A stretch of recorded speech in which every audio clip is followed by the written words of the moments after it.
कि प्राचीन मंदिरों का निर्माण भारत में कैसे किया जाता था।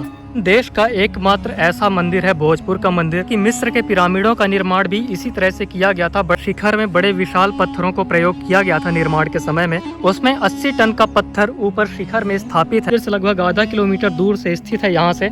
और यहाँ इस चट्टान को किसी ने खींचने का प्रयास किया होगा ये सांकल लगा के। यहाँ पर कई मंदिरों का निर्माण होना था।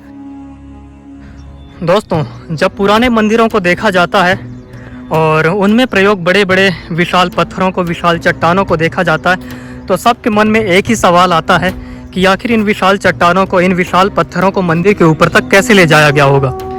हालांकि जब आप पूरे देश में स्थित मंदिरों को देखते हैं तो वहाँ कोई भी ऐसा सबूत नहीं मिलता, कोई भी ऐसा प्रमाण नहीं मिलता जो कि यह सिद्ध कर सके कि इन पत्थरों को ऊपर तक कैसे ले जाया गया होगा। लेकिन देश का एकमात्र ऐसा मंदिर है भोजपुर का मंदिर जो कि यह पूरी तरह से इस तकनीक को हमारे सामने लाकर स्पष्ट कर देता है कि मंदिरों में विशाल पत्थरों को किस तरह से ले जाया जाता होगा। तो चलिए, आज हम आए हैं भोजपुर मंदिर में और इसी तकनीक को हम आपको दिखाने जा रहे हैं कि प्राचीन मंदिरों का निर्माण भारत में कैसे किया जाता था। जहां मैं खड़ा हूं यहाँ से मंदिर लगभग 300 मीटर दूर स्थित होगा, क्योंकि यहाँ से ये जो रास्ता है यहाँ से आने का है और ये 300 मीटर से भी ज़्यादा दूर हो सकता है। और आप देख सकते हैं कि मंदिर के ऊपर शिखर में बड़े विशाल पत्थरों को प्रयोग किया गया था निर्माण के समय में। और यही जो चीज़ है यही सिद्ध करती है कि किस तरह से, यही प्रमाण देती है कि किस तरह से हमारे प्राचीन मंदिरों का निर्माण किया जाता था।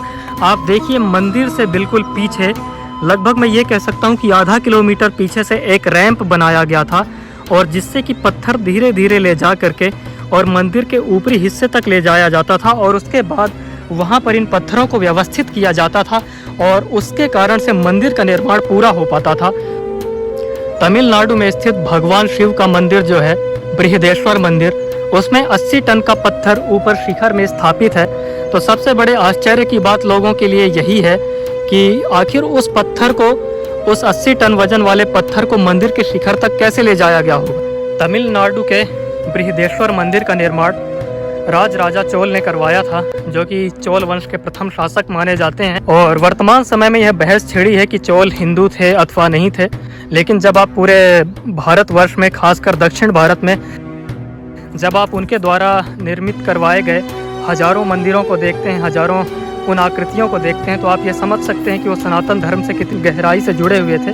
और यह पूरी तरह से सिद्ध है कि वो हिंदू ही थे, वो सनातन धर्मी थे। और यह बिल्कुल व्यर्थ का विषय है कि उनके बारे में यह डिबेट की जाए कि वो हिंदू थे अथवा नहीं थे, क्योंकि उन्होंने जो हजारों साल पहले अपने अस्तित्व के प्रमाण छोड़े हैं, अपने जो कलाकृतियाँ छोड़ी हैं, वो स्वयं इस बात का प्रमाण देती हैं कि वो हिंदू थे। देखिए, इतनी विशाल विशाल चट्टानों को, इतनी बड़ी चट्टानों को काट करके, तोड़कर और इन्हें मंदिरों के शिखर तक ले जाया जाता था और उसके बाद बड़े बड़े मंदिरों का निर्माण पूरा हो पाता था।